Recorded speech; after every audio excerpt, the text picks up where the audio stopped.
Hello, and welcome to Virtual Investor Conferences. My name is Cecilia Schoenbaum, and on behalf of OTC Markets, as well as our co-host, Murdoch Capital Partners and TAA Advisory, we're very pleased you have joined us for our next live presentation from Ridgeline Minerals. Before I introduce our speaker, a few points to note. Please submit your questions in the question box to the bottom left of the slides.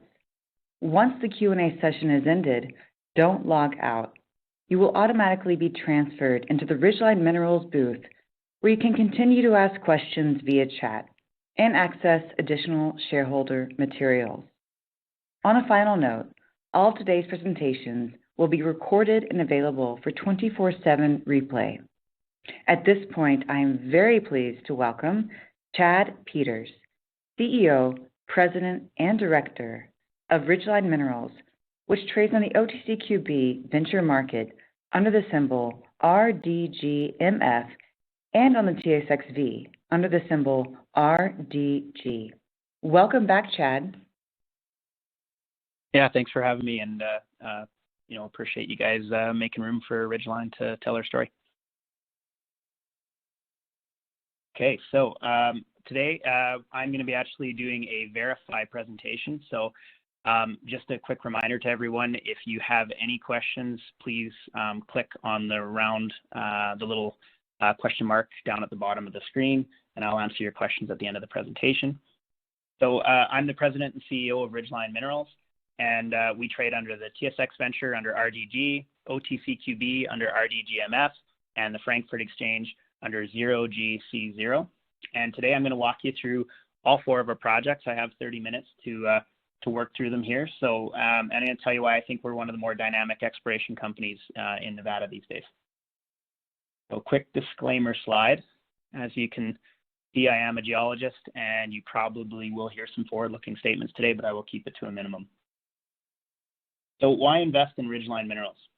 We are a Nevada-focused junior gold explorer. We actually have a 154 square kilometer exploration portfolio. I need to update that slide, my bad. We recently announced the acquisition of additional claims at our Swift and our Salina projects to bring us up to that range. But some of the key things that I want to point out here that I think sets us apart as a company is I co-founded the company with the owner of a drilling company. Now, what that means is my partner took an equity stake in Ridgeline at the founding stage, and in return, we got a 15,000 meter or 50,000 foot strategic drilling contract for 3 years at a 60% discount to market rate. So that means that we're essentially drilling for cost. We are the cheapest exploration company with RC drilling in North America. And the more we can drill, the better chance we have of making discovery. And that has translated to a new shallow oxide silver gold discovery at our Salina project. It's turning into something we didn't initially anticipate. We were looking for gold and we found silver, but it's really showing scale. And that drilling contract has really helped to build that out quickly and efficiently. We have a very experienced team in Nevada, found over 20 million ounces of gold over the last 20 years across multiple discoveries in multiple companies. And we have a very tight share float. So our management team owns 15%. I myself own 6.8% of the company. I am the largest individual shareholder in Ridgeline. And I was able to do that by, I didn't take a salary for my first almost a year and a half of the company. And then I invested $150,000 of my own capital into all of our private rounds. So I've been very active. This is my only venture and very motivated to make it a success. A few people I want to mention on our team. Our Vice President of Exploration, Mike Harp, previously with Gold Standard Ventures. He was a part of every ounce of discovery they had over the past, call it 8 years. And he's found over 5 million ounces of gold in Nevada. Lou Teal, Technical Director, discovered over 20 million ounces with Newmont over his career. Ended his career as a group executive for Newmont in South America. Peter Hardy, CFO of Equinox Gold.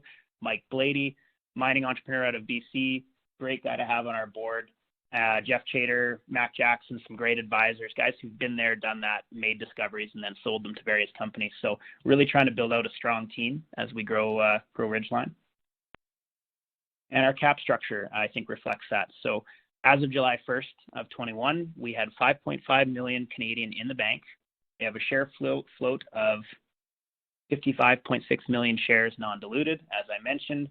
I am the largest individual shareholder in the company, and then we have a good mix of public companies, over 12 institutions, of which I've named just 3 of the top shareholders, top institutions in our book, and a large retail following.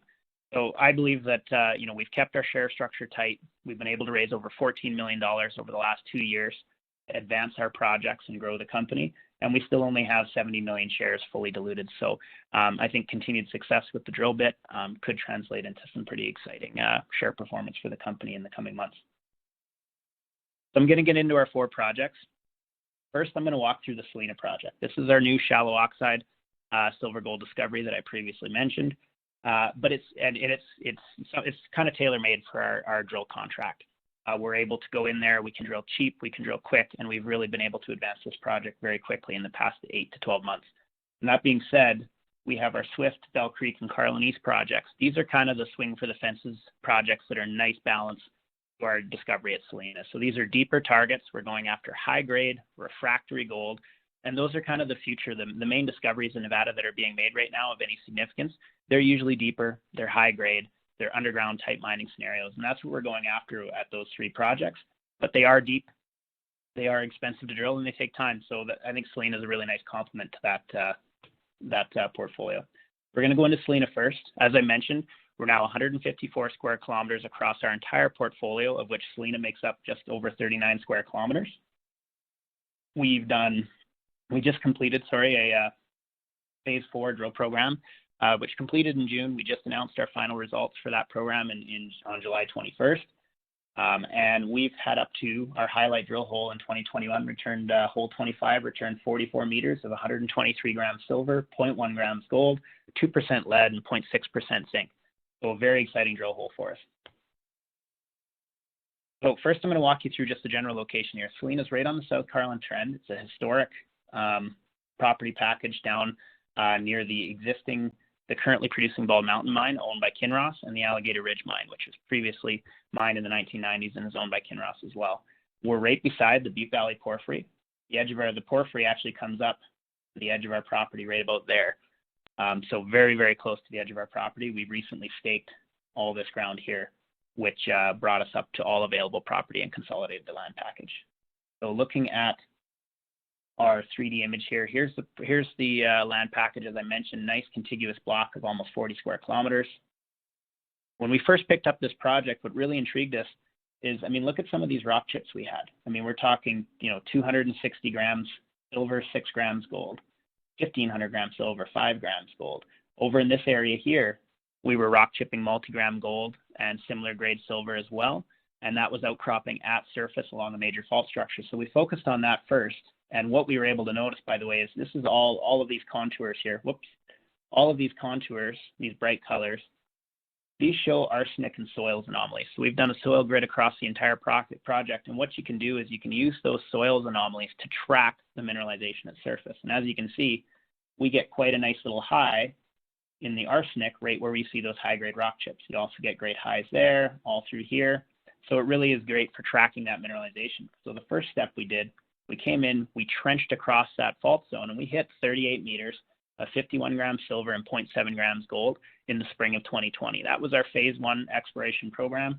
We followed that up with 22 drill holes in 2020 and an additional 14 drill holes in 2021. And here's the grade thickness shape of our silver equivalent grades, just showing what the surface expression of this system looks like with our drilling. So everything in yellow is our drilling, everything in black is historic drilling, which was much too shallow.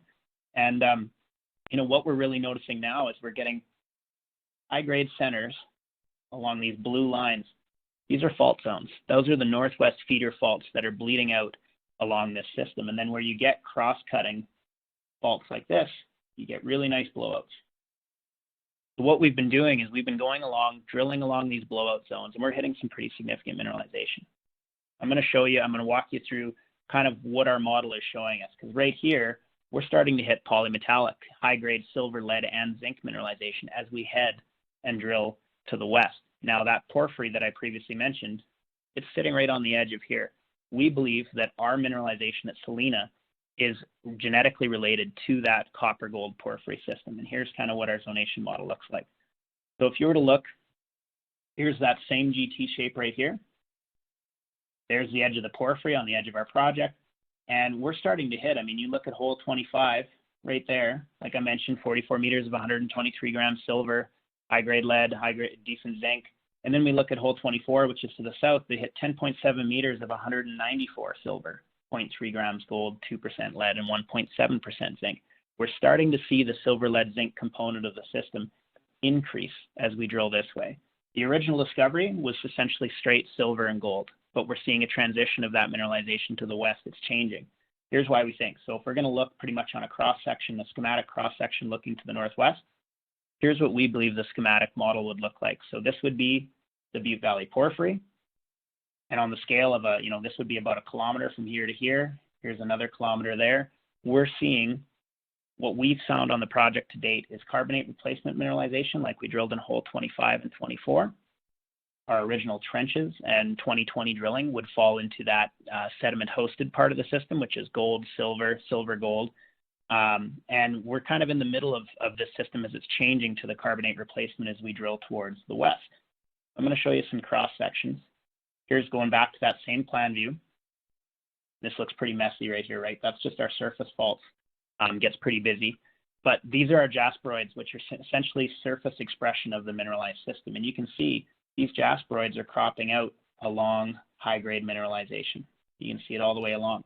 We haven't drilled in this area yet enough to prove that we think that that high-grade system would continue. And if you throw those faults back on for just a second, try not to overwhelm you here with all that, you can see right at every structural intersection, you're getting blowout zones.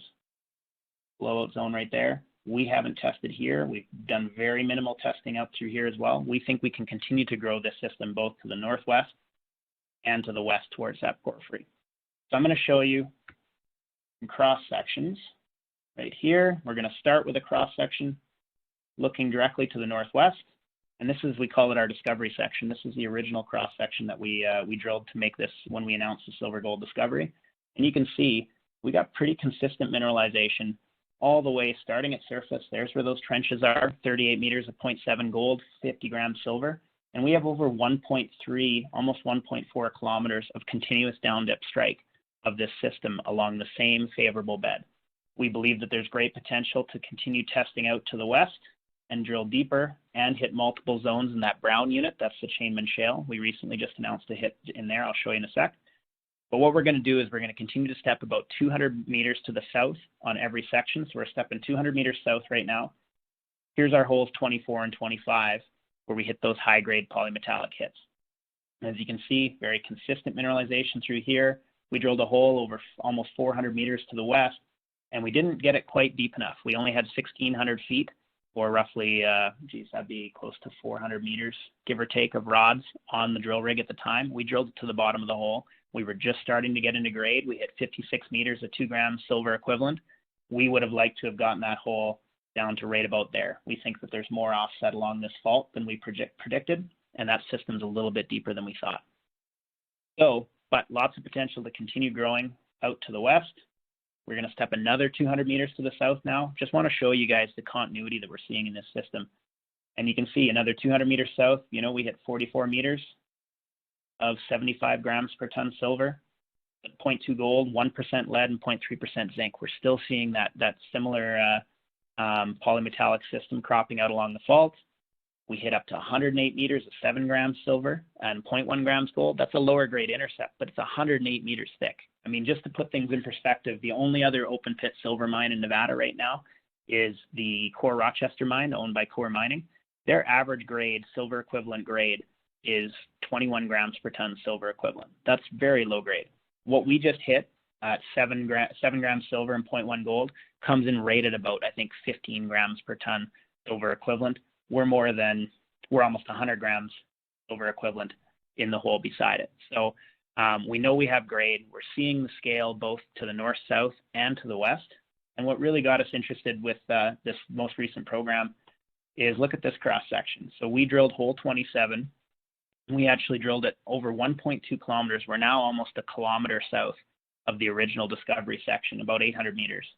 And we had one drill hole over here where those high-grade rock chips were at the surface previously that hit 3 meters of 14 grams silver and 0.9 grams gold.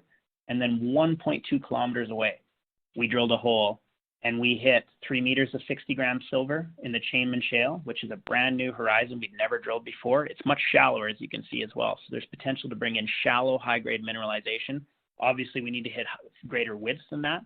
So we'd want to continue stepping out along this area and try to hit those nice 40-meter intercepts of similar grades and shallow depths. Then below that, we hit up to 4.6 meters of 160 grams silver in the same host rock that hosts this system. There's over 1.2 kilometers of open space between here that remains untested. So I think what this really shows is Galena has tons of room to grow. There's evidence of scale. We have grade. We're working on our phase 1 metallurgy program right now. We're doing bottle rolls on multiple drill holes in this area to prove the heap leach potential of the silver gold system. And there's also great potential to continue growing the deposit to the north, or to the west, towards that porphyry system. There's over 3 kilometers of untested strike here along those fault zones. And you can see these high-grade zones, they're bleeding out. We would really want to get in, test all of these zones adjacent to this porphyry for high-grade silver, lead, and zinc as well, and that could potentially be an underground scenario as well. So lots of potential here. We're still early days in the discovery. We recently drilled at the Sonic target. You can see this section I'm going to show you here. And we hit widespread low-grade mineralization very near surface. But we believe that because we're getting farther away from the porphyry over at Sonic, we may be seeing a weakening of the system. We want to be testing out in this area here. So we'll show you this section. As you can see, lots of widespread low grade. This certainly isn't high enough grade yet to blow anyone's hair back, but we can see that over a kilometer north of the known discovery, you're still getting consistent mineralization in similar host rocks. So we want to come out, test this area here out to the west, and hopefully have some success in our 2022 program. So that is the Salina project. I'd say that's our most advanced project to date. But one project that really gets me excited actually is Carlin East. We're drilling it right now. It's 35 square kilometers.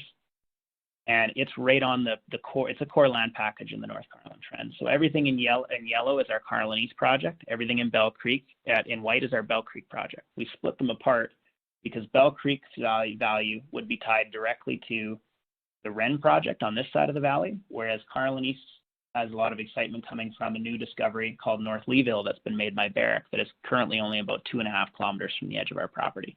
I'm going to talk through Carlin East first. It's only 3 kilometers away from a 50 million ounce open pit gold mine, the Gold Strike mine owned by Nevada Gold Mines and Barrick. Nevada Gold Mines is a joint venture with Barrick and Newmont.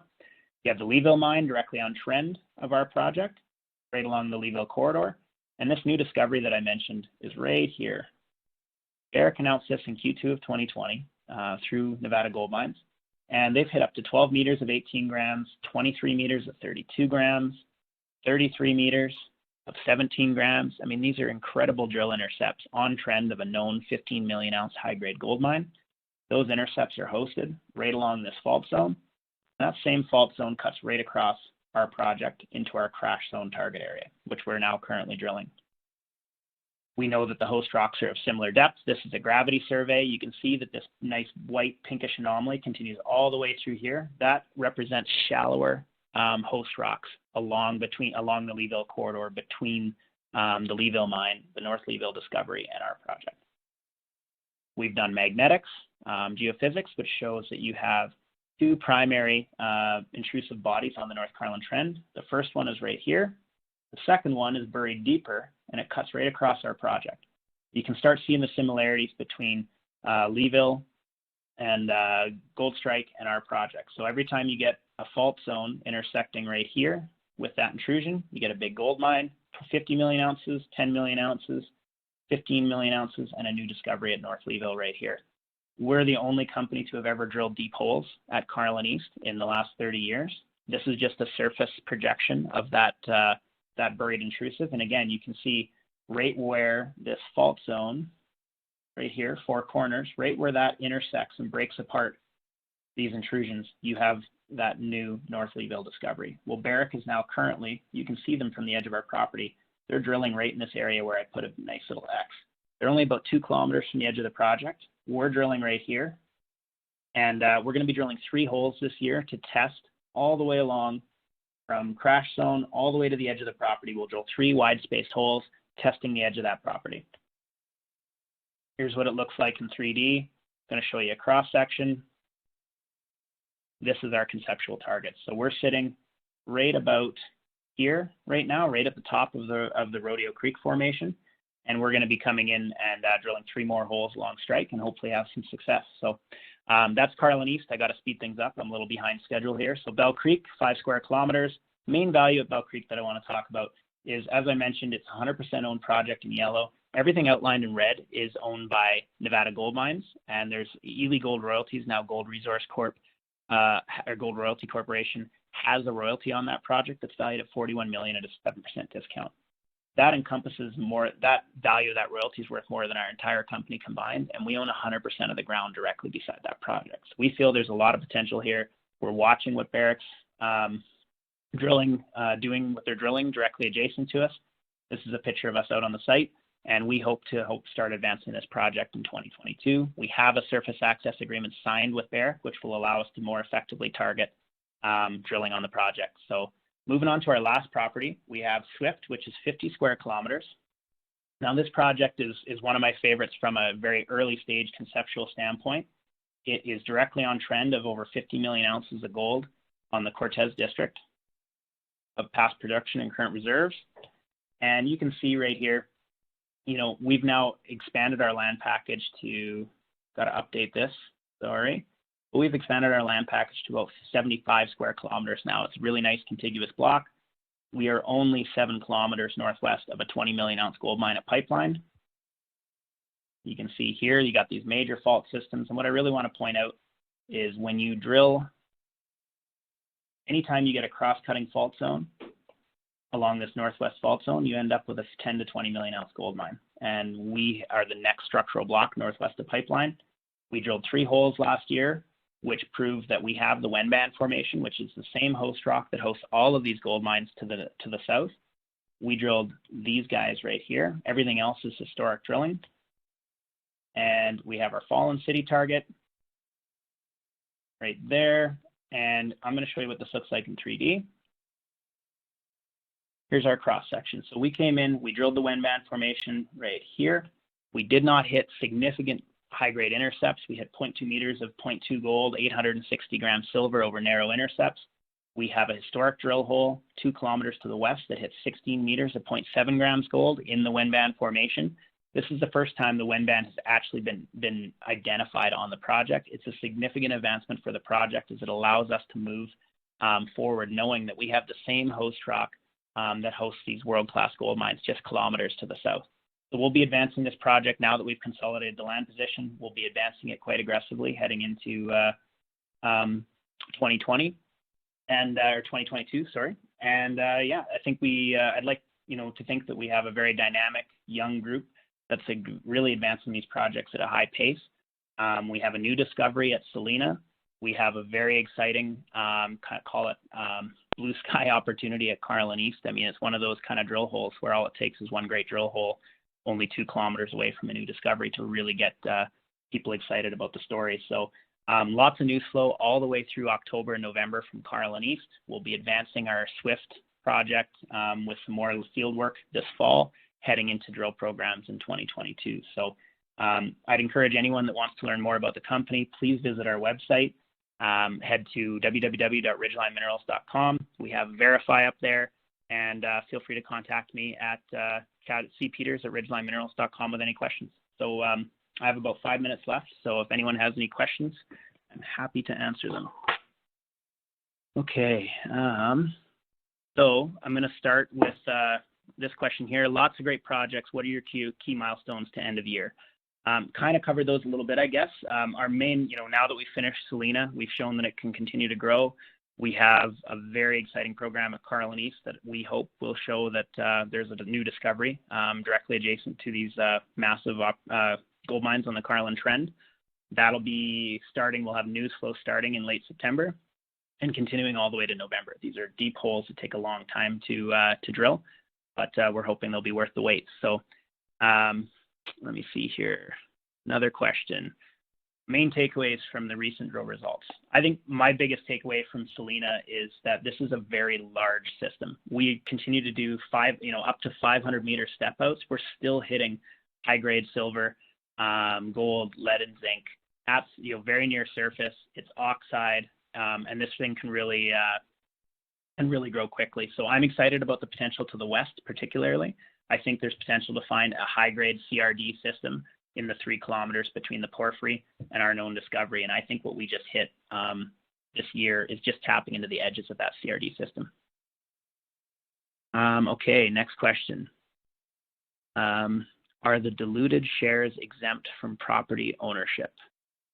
I'm actually, to be honest, I'm not too sure what you mean by that question. Are the diluted shares exempt from property ownership? I'll have to touch back on that, or maybe if you can follow up on that question, I would appreciate it. Just give it a little more context. Infrastructure for Salina is another question. So Salina's actually got incredible infrastructure. It's easy to access, low desert on the valley floor. I'll just give you an example here. Property view while we're talking.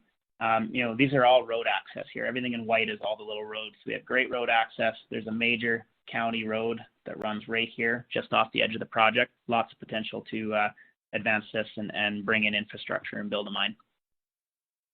Okay, working my way through the questions here, folks. Please be patient. Okay. Infrastructure. Someone else has, I like this question. Your strategic drilling contract is a real advantage. How did you come to partner with a drilling company? So that it is a huge advantage for us, actually, especially raising money as I started this company out of my garage, and I think it was probably the largest kind of, call it, advantage we had going into raising capital with investors. So I've actually known this driller, for the owner of the drilling company, for 8 years. He was my primary drilling contractor when I was the exploration manager for Premier Gold Mines, which is now I-80 Gold. We got along great. I came to him with the opportunity and said, hey, I want to form a company that sets us apart from every other junior with a great idea, and we did it, and he's been a great partner to work with. So, okay. Let's see here, Carlin East. Our initial impressions with the current drill program, and when can we start seeing assays? So my initial impression is, man, these drill holes are expensive at Carlin East, so we're hoping that they work out. But no, our first impressions at Carlin East is that we're seeing the right rocks. We've been able to prove, I think, our general geologic concept appears to be holding so far. We're only 1 hole into a 3-hole program, so that could certainly change. But we like what we're seeing in the rocks. It's at the rough depths that we anticipated seeing the target rocks to be at, and we'll see where the next 2.5 holes take us. We're still not even done the first hole, so okay. Working my way through questions here still, folks. Okay, Swift. Why is hitting the Wenban formation at Swift so significant? And I know it sounds like maybe I pushed that we hit the right rocks to offset the fact that we didn't have a big drill hole intercept or discovery out of it, but it actually is incredibly important that we hit the Wenban.